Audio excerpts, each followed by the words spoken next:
Oke, salam sehat, salam sejahtera untuk kita semua. Pada kesempatan kali ini, saya akan mencoba menjelaskan untuk materi interaksi manusia dan komputer pertemuan ke-12, di mana materi yang akan kita bahas yaitu mengenai user testing. Oke, kita akan masuk ke definisi terlebih dahulu ya. Apa sih yang dimaksud dengan user testing? User testing di sini adalah pengujian kelayakan ya, atau ide dari suatu produk terhadap user. Pengujian pengguna juga di sini lebih seperti menguji utilitas ide atau aplikasi. Jadi di sini sebuah pengujian yang dilakukan oleh user ya untuk mengetahui apakah aplikasi tersebut sudah layak atau belum, ya. Kemudian tujuannya itu untuk memvalidasi permintaan atau demand sebuah produk. Nah, manfaatnya apa kita melakukan user testing? Ya, manfaatnya yang pertama itu memberikan hasil pengujian lebih awal sebelum produksi dan mengerucutkan agar terhindar dari masalah yang tidak kita inginkan. Nah, kemudian untuk mengetahui segmen pengguna. Nah, kegunaan user testing di sini yaitu lebih cepat menemukan masalah. Yang kedua, dapat menghindari cost produksi yang tidak diperlukan. Kemudian dapat menghemat waktu. Yang keempat, dapat menentukan user personal atau segmennya dari aplikasi yang akan kita buat nanti. Kemudian yang kelima yaitu membantu menemukan solusi yang sesuai dengan kebutuhan user. Oke, ada dua metode user testing yaitu kalau kita lihat dari kualitatif ya, secara kualitatif dan kuantitatif. Nah, kalau kualitatif di sini penelitian langsung terhadap user behavior berdasarkan sebuah observasi. Nah, metode kualitatif di sini lebih sering digunakan untuk memahami sifat dan perilaku seseorang terhadap satu hal. Ya, misalkan di sini dalam konteks mengenai sifat dan perilaku mereka user ya, user atas aplikasi yang Anda buat. Nah, metode di sini bisa dilakukan dengan cara focus group, interview, observasi, atau user diaries.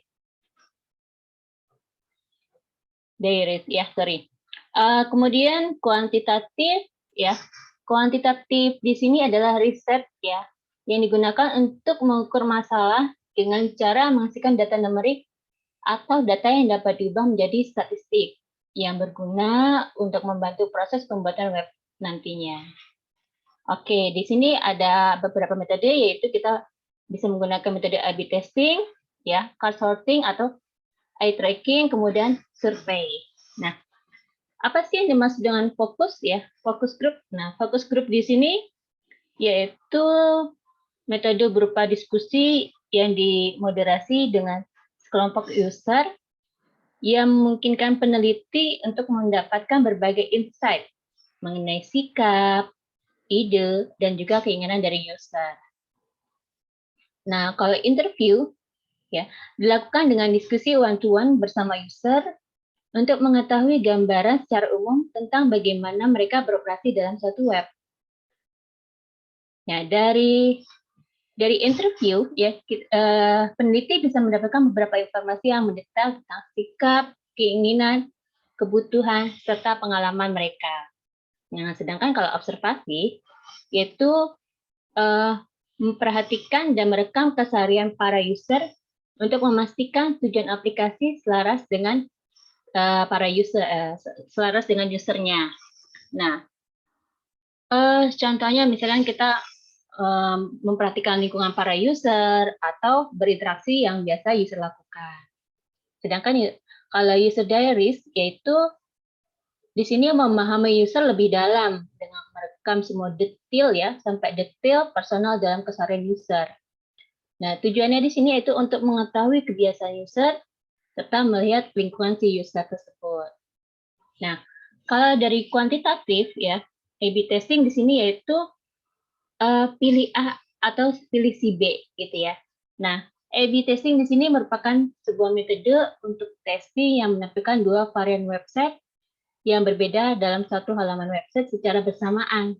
Nah, kemudian di sini membandingkan kualitas dari masing-masing tampilan melalui biasanya conversion rate ya, sehingga dapat meningkatkan conversion rate lebih tinggi. Nah,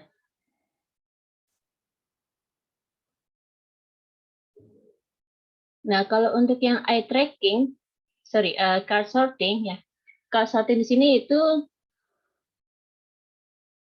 metode yang memperkenankan user untuk mengelompokkan dan mengurutkan informasi yang terdapat dalam web ya, web yang Anda buat ke dalam satuan struktur yang lebih logis. Misalkan kalau misalkan flow ya, flow dalam web yang Anda buat, misalkan pada saat tahapan registrasi sampai ke tahapan processing itu dirasa terlalu ribet ya.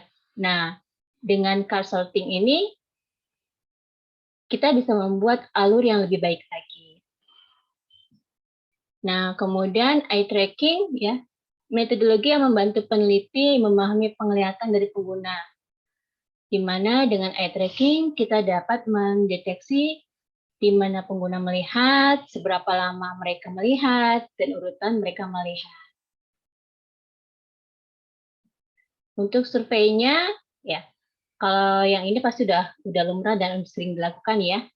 Nah, yaitu dengan cara mengajukan serangkaian pertanyaan kepada si user mengenai web atau aplikasi yang Anda buat.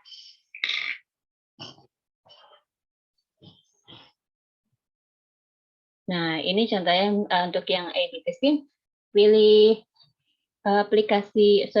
pilih website A atau pilih website B. Ini dengan membandingkan kedua tampilan website. Oke.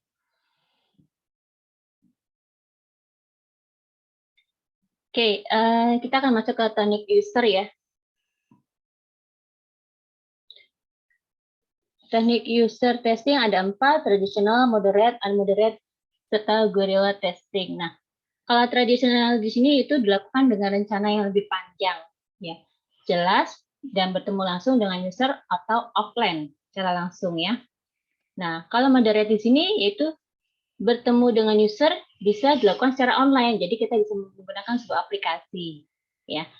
Jadi tetap antara si penguji dengan si user itu pada saat yang bersamaan. Tapi kalau misalnya unmoderate ya, kita bisa menggunakan tools tertentu yang bisa merekam jejak user tersebut.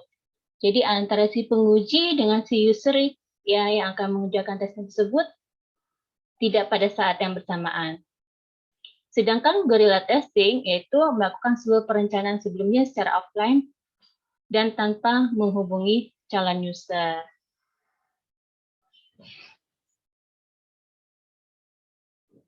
Oke, kalau secara basic ya, di sini ada tahapannya yaitu test plan, skenario and test, kemudian setelah itu kita tentukan siapa nanti usernya, user recruitment-nya, kemudian didapatkan hasil result-nya, serta kita bisa menemukan hasil dari penelitian tersebut. Ya. Nah, pengukuran yang menjadi parameter terhadap penilaian hasil user testing di sini yaitu suatu produk disebut sebagai metrik, di mana ada 3 pengukuran utama dalam usability. Yang pertama yaitu efektif, efisiensi, dan satisfaction. Di mana efektif yaitu kemudahan pengguna dalam mencapai tujuan yang Anda inginkan. Sedangkan efisiensi, di mana waktu yang diperlukan pengguna untuk mencapai tujuan tersebut. Berapa lama sih gitu ya, kalau misalkan waktunya lama berarti kan tidak efisien ya.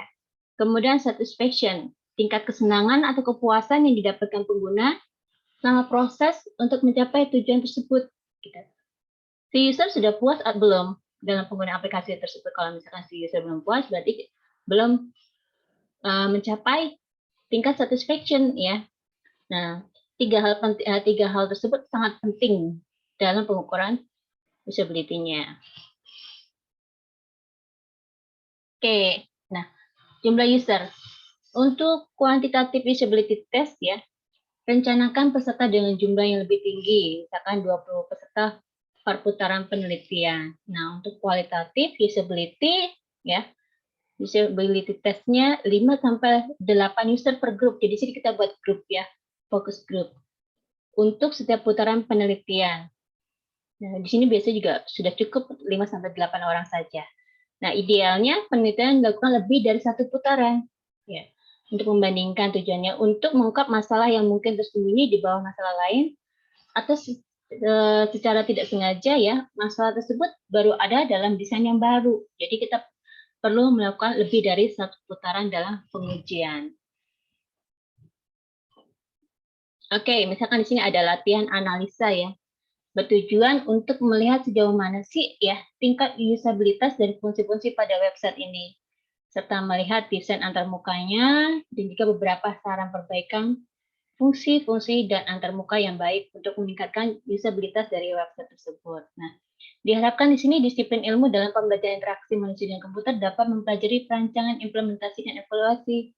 Nah, di sini contoh analisa dan hasil analisanya. Nah, kalau misalkan kita lihat ya, kita akan menganalisa sebuah website ya, sebuah tampilan website. Nah, tampilan seperti ini. Kita bagi menjadi header, ada bagian sebelah kiri, bagian tengah, dan bagian kanan.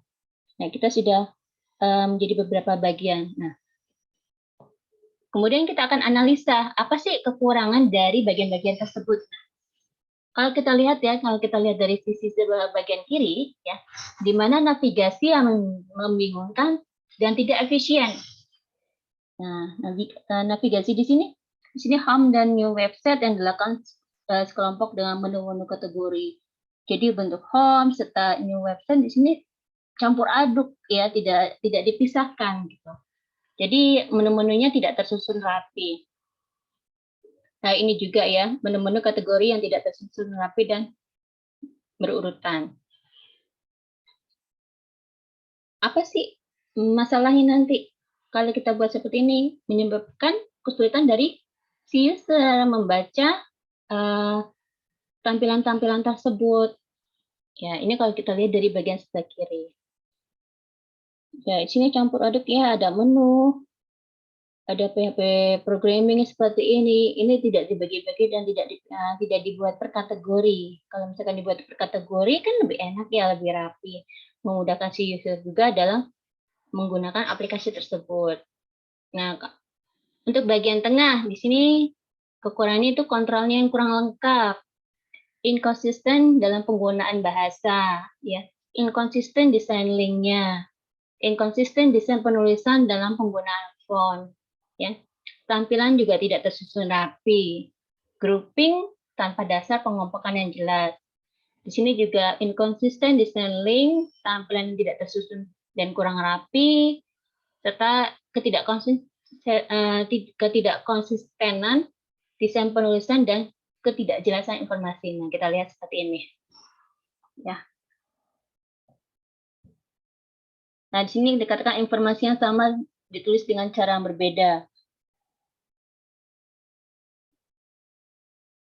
Nah, kalau ini kan misalkan ada kontributornya Padi dari daerah Aceh, tapi di sini kontributornya ditulis dengan email. Ya, berarti kan tidak konsisten ya. Nah, di sini tidak terdapat link ke halaman utama. Ya, misalkan di sini ada ilmu website bla bla bla bla segala macam. Berarti kan di situ seharusnya ada link ya ke halaman utamanya. Nah, terus tidak konsisten dalam penggunaan bahasa di sini.